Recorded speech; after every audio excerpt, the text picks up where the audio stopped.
Minnesota Timberwolves just got embarrassed by 30 points in an elimination game, and it's time to have a very uncomfortable conversation about a $50 million liability. The San Antonio Spurs just punched their ticket to the Western Conference Finals to face the OKC Thunder in what will be the absolute bloodbath of the decade. If you thought Minnesota had a chance, you weren't paying attention. Let's talk about it. Let's call it what it is, an absolute mollywhopping, 139-109. The San Antonio Spurs didn't just beat the Timberwolves, they completely broke their spirit on their own home floor. When you get out-rebounded by 31 boards in a closeout playoff game, 60-29, you don't even deserve to be on the court. You should just pack the lockers at halftime. The scariest part about this absolute blowout? Victor Wembanyama had a quiet night. He only took 11 shots. He had 19 points and didn't even need to go into superhero mode because the rest of the squad was absolutely cooking. Stephon Castle came out scorching hot, dropping 32 points on 11 of 16 shooting, going 5 for 7 from deep.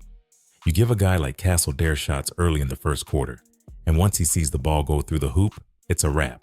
Then you have De'Aaron Fox giving you an incredibly efficient 21 points, dissecting the defense every time he touched the rock. You've got Julian Champagnie hitting from the outside with 18 points. Dylan Harper giving you poised minutes off the bench like he's a 5-year vet, not a rookie. The Spurs shot 56% from the floor and 47% from three. The ball was hopping, the spacing was elite, and the Wolves looked like they were stuck in quicksand. And here's the wildest stat of the night. The Spurs turned the ball over 15 times compared to Minnesota's 5 and still won by 30. That is how massive the talent gap was. Now, put your GM cap on for a second. You traded 5 first-round picks for Rudy Gobert. You are paying him roughly $50 million a year. And in a closeout playoff game, your starting center gives you 0 points and 3 rebounds. 0 points and 3 rebounds at 7'1". He became completely unplayable. It's like having Mariano Rivera as your closer, but you literally cannot bring him out in the 9th inning because you don't trust him. Against a finesse big like Wembanyama, Gobert is useless. Defensively, he can't alter Wemby's shot because Wemby is taller, shoots the 3, and puts it on the floor with guard skills. Offensively, Wemby completely disrespects him. Wemby just sits back in the paint, knowing Gobert isn't going to shoot, completely clogging up the driving lanes for everybody else. We saw this movie before when he was in Utah, getting played off the floor by the Clippers, when your highest paid big man is getting out-rebounded by guys playing 10 minutes off the bench. Luke Cornett had 6 rebounds, Kelly Olynyk had 4, Harrison Barnes had 4. Your season is already over. You cannot have a guy eating up that much of your salary cap who becomes a total negative on both ends of the floor when the matchups get tough. And we can't let Julius Randle off the hook either. 3 points. In a do-or-die game at home, your starting power forward gives you 3 points. This is exactly where Minnesota missed Karl Anthony Towns.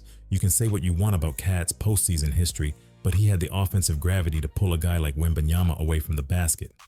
KAT would force Wemby to guard the 3-point line. Randle? He gave you nothing, allowing the Spurs defense to pack the paint. With Gobert offering 0 offensive threat and Randle shrinking in the big moments, Anthony Edwards was out there fighting for his life in a phone booth. Ant had 24 points, but he had to take 26 shots to get it. Every time he tried to drive, there were 3 Spurs waiting for him because nobody respected Minnesota's front court. Naz Reid tried to keep them in it with 18, and Terrence Shannon brought some energy with 21, but you cannot win a championship playing 3-on-5 basketball. The Wolves are stuck in purgatory. They have massive, immovable contracts and 0 answers for the Giants sitting down in San Antonio. So now the stage is set. San Antonio versus OKC. The 2 teams that are going to absolutely run the Western Conference for the next decade. This isn't just a series. This is a war for the future of the league. OKC is coming in undefeated in the postseason at 8-0. They are deep, they are physical, and they punish you for every single mistake. If the Spurs turn the ball over 15 times against the Thunder like they did against the Wolves, OKC will run them out of the gym. This series is going to come down to elite matchups. Who is stopping De'Aaron Fox? OKC will likely throw Lou Dort at him, but Fox's herky-jerky speed is a nightmare. On the other side, who is stopping Gilgeous-Alexander? SGA is a mid-range assassin. The Spurs will rotate Stephon Castle, Devin Vassell, and Champagnie on him, trying to use their length to bother his rhythm. But the million-dollar question, who on OKC is stopping Wembanyama? They have Chet Holmgren, who brings the spacing and the shot blocking. And they have Isaiah Hartenstein, who is going to hustle, grab double-digit boards, and give you second-chance points. But neither of them can match Wemby's pure size and creation ability off the dribble. When Wemby goes to challenge a shot, Hartenstein is going to be diving to the rim for putbacks. It is going to be a chess match between two of the deepest, smartest rosters in the NBA. This series is a true heavyweight bout. OKC has the home court advantage, the experience of already making a title run, and the perimeter defenders to make life hell for the Spurs guards. But San Antonio has the ultimate cheat code in Wembanyama, and a roster that just proved they can walk into a hostile environment and win by 30 points without sweating. It's going 7 games. It's going to be an absolute dogfight. Minnesota's going back to the drawing board to figure out how to escape their salary cap nightmare, while the Thunder and Spurs fight for the crown. Drop a comment below. Who you got in the Western Conference Finals?